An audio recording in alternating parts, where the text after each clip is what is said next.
Miss LaLa was one of the most extraordinary circus performers in the 19th century, yet no one ever heard of her name, at least until now. Her name is Anna Olga Albertina Brown. 1858 in Stettin. Her father was black and her mother was white. So this mixed heritage had both opportunities for her in Germany and also not so good opportunities. No, because of the discrimination. Miss LaLa was already working in circus environments from a very young age, so you can, just think how much experience she has from her younger years that most athletes today cannot do. And I'm about to tell you the craziest that she be doing. She developed the act that not only that you need physical strength for, but very much muscular control.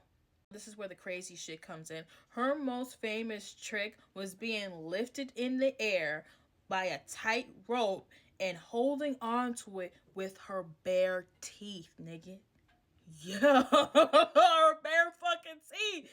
That's what she was fucking doing.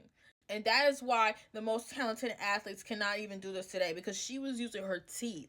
She didn't even need to rely on strength and flexibility like most athletes need to. She's relying on muscular control in her teeth. Like, what the fuck? Holding on to a tight rope. Her whole body weight, mind you, is down. Gravity is pulling her down, and she's holding on with her teeth. That shit is insane. Audiences in France, Germany, and England lined up to see this woman do this. Miss LaLa performed with the most well-known circus troupe called Folie Bergère. She later toured with this group called Kyra. And of course, the European press used racist language to talk about her. But they also admitted that she is doing something that no man or woman was doing. Her strength is not exaggerated, by the way. She did lifts, holds that today's gymnasts, I don't think could do. Even circus historians were talking about saying that. Like, I don't think they're gonna be able to do that. They were pretty much saying it would be very much challenging for today's gymnasts to be doing. Things that she was able to do also is support another full-grown performer while she's upside down, and also while she's hanging by her teeth, perform spins, poses. She can even twist herself just using one hand. Like, this is real conditioning, real precision she is using while she's doing these things. In January of 1879, Miss LaLa performed at Cirque Fernando, where a famous painter was named Edgar Degas, and he was amazed by how she was doing her thing. He's like, damn, this shit is difficult. Shit, let me paint you. And he did. He painted her, and this is in museums today, recording of her existence, and it's called Miss LaLa at the Cirque Fernando. Mind you, just like other black clowns performers who are not recorded today, there's so many black performers and clowns that I still have to dig through to try to find. But mind you, most of them are not recorded and do not have the same care that Miss LaLa has, which is why she is very important, because she did not even just get famous because a painter saw her and was like, oh shit, let me paint her ass. No, she was already doing amazing fucking things, just like I was talking about in this video. Like, she was already doing her thing, and he just happened to paint her, and this happened to survive. They decided not to say, this is let me get rid of her. They decided to preserve it. Okay, well, I gotta give her a little bit of respect. And they kept her painting in a museum. We're lucky for that. They didn't destroy another black performer. We're lucky they kept this. We're very lucky. And it's preserved somewhere safe. But most black performers, this did not happen. So just remember that. Recordings of people talking about Miss LaLa in newspaper, calling her incredible, daring, unbelievable strength, and marvelous control. They even recognize, like, damn, she looks so confident while she's high in the air, really high from the audience, and she looking all confident doing her thing and shit like that. And they recognize that shit too. They even recognize that she is placing enormous strength on her body, and she's still doing what she needs to do and looks amazing doing it. Mind you, this is a black woman performing at elite European venues during a racist era.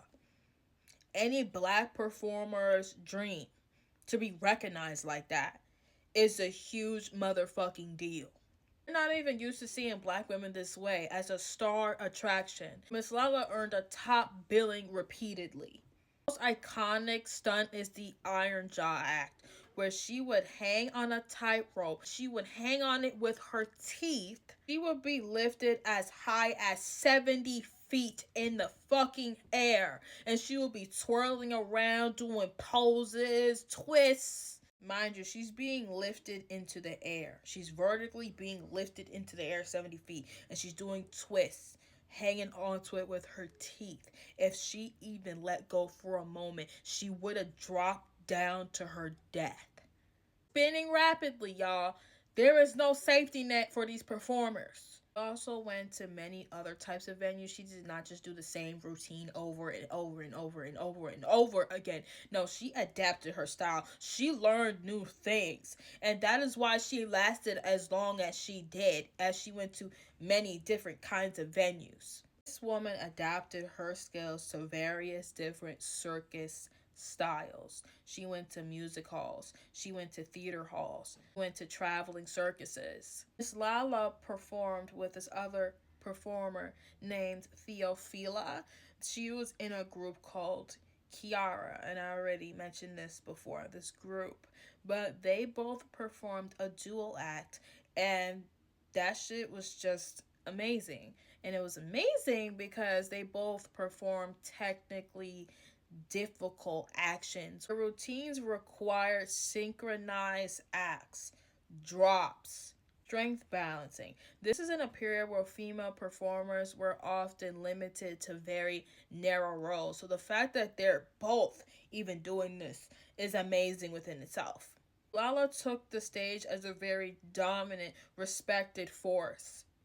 She continued performing through the 1880s, but at some point she did settle down. She did get married and changed her name to Olga Kiara. She did have a child, but just like most circus performers in their later life, it's not really recorded. They don't really care.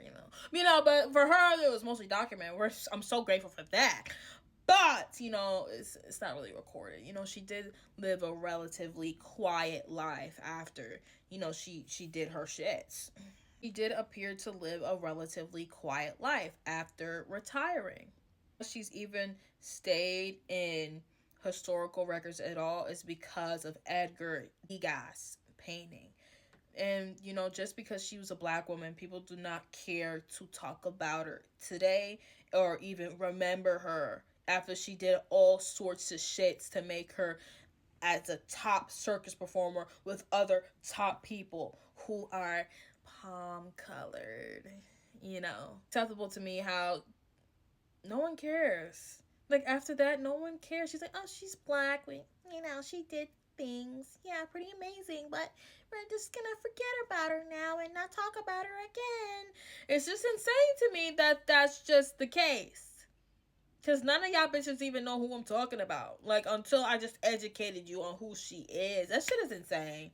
Without his painting, no one would know who Miss LaLa is, even though she was the most skilled of her time. And I do recognize that historians are trying to dig shit up, old newspapers and shit, to recognize her. And they do recognize her as a pioneer of the aerial performance. She proved if you have extraordinary skill, you can break social barriers, because people will not be able to take their eyes off you if you have extraordinary skill like Miss LaLa, even when the odds were stacked against her heavily. And this also just proves that it's just not white performers who are so great and awesome. No. There's black performers who exist too that I'm gonna have to take effort and dig through to find and talk about for you guys. But yeah. Strength, discipline, and fearlessness shaped what aerial acrobatics could look like. I know some circus performers study her iron jaw technique. And yes, like I said, her painting is displayed in the museum, but it not even show enough of what her skill really is through that fucking painting. Understanding her life, her skill set can make you have an understanding why she was such a powerhouse. Her accomplishments are great, and Miss LaLa should be remembered.